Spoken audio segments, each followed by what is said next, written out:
right, I'm at Ken's Automotive Transmissions Total Car Care, right at Jefferson Street and Patrick Street in downtown Frederick. How are you? I'm with Tyler. I'm doing good. How are you, Dani? I'm much better than I was last week.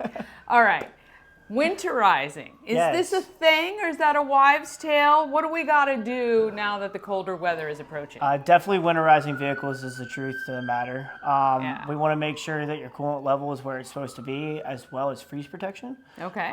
There's something called a 50-50 mix, and it's whatever your antifreeze is mixed with 50% of distilled water. Okay. And you want to make sure that freeze protection is where it needs to be, because if it freezes, it expands. It could eventually either bust pipes, radiators, or even an engine block. Okay. So you definitely want to check that, especially going into the cold winter we're supposed to be having. Yeah. Oh.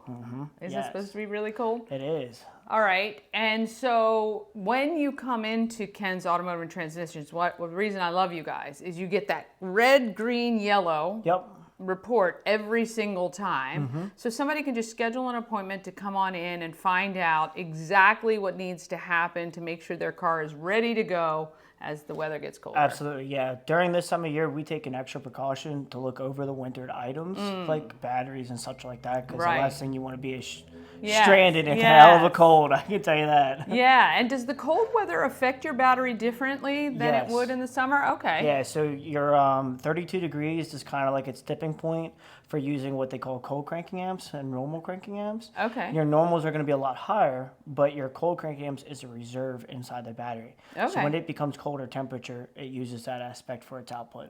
Yeah, and what about preheating starting your car and allowing it to warm up? Is that something we should all be doing, or is that kind of like cars are okay either way? Definitely want to at least warm it up a little bit and get some heat in the motor before you drive. Okay. I mean, you're starting from a dead cold, and the first thing you're taking off in is 40-degree weather.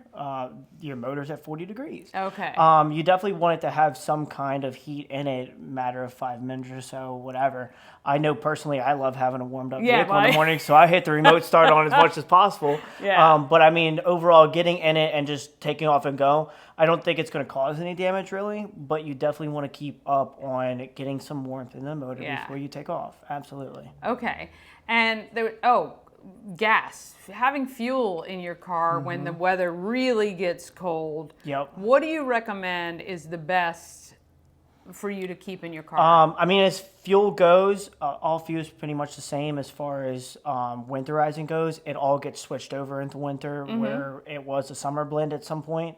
I couldn't tell you what that winter blend would actually be, but you just want to make sure you have a full tank as much as possible.